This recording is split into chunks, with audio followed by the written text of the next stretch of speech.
For Module 4, I continue to examine veteran students on UNCW's campus. My first applied research activity included attending the leadership lecture by Sergeant First Class Leroy A. Petrie. During Sergeant Petrie's speech, he spoke about leadership. He talked about how the best way to lead is with love, and that there are no gender roles in terms of how one gender leads over another. He talked about how stereotypically men lead with aggression and authority, and women lead more with compassion. He said that in his eyes, the best leaders don't see in masculine or feminine, but they see in human. And the best way to lead, according to Sergeant Petrie, was through love. He also discussed his hardships that he went through during his time in the military. He was awarded the Medal of Honor for his heroic tasks. One of the things that he did that earned him the Medal of Honor was, even though he was shot in the legs and hurt on the ground, he still managed to pick up and throw away a terrorist grenade in order to save his troops. He did this, and he ended up losing his right hand because of it. But to him, it was just a hand that he lost, and that was much better than losing his fellow comrades. My second applied research activity included attending the Veterans Day ceremony. During the Veterans Day ceremony, there were several speakers. Two speakers that stood out to me the most were the student veterans that spoke at the end of the ceremony. They talked about how the military has made great strides over the years, including coming up with some ways to create gender equality. One of the speakers made mention of how the United States Army now allows women to enroll in the Army Ranger School.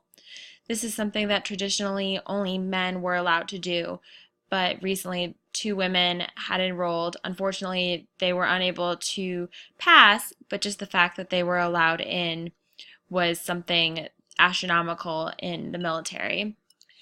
Also, during the Veterans Day ceremony, we heard about the hardships that many people faced during their time overseas, as well as when they returned to the homeland.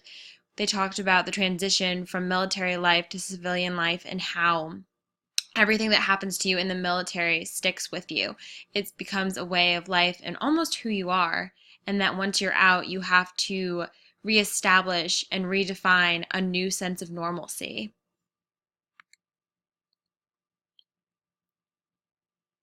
To better understand the veteran population, as well as my applied learning activities, I chose to examine BEM's gender schema as cognitive development and social learning theory. This theory discusses how people at a very young age during child development learn that they are a male or learn that they are a female, and that based on their sex, they fall into either a masculine category or a feminine category. And these two categories are defined by society and how society perceives that a man or a woman should act. If somebody is perceived as masculine, he would have to be a man that scores high on masculinity and low on femininity. If someone is feminine, it must be a woman that scores low on masculinity and high on femininity. What it talks about greatly here is that your gender identity is essentially established through society at a very young age. The BRSI is one of the tests that BEM created to help determine how masculine or how feminine you are. It is created of 20 masculine characteristics, 20 feminine characteristics, and 20 filler characteristics, and it is a 7-point rating scale. A pro of this theory is that it helps to enrich career exploration, values clarification, and academic advising with language related to gender and gender roles. People have a greater understanding of gender roles. A major con is that it doesn't take into account the transgender population, which is growing immensely.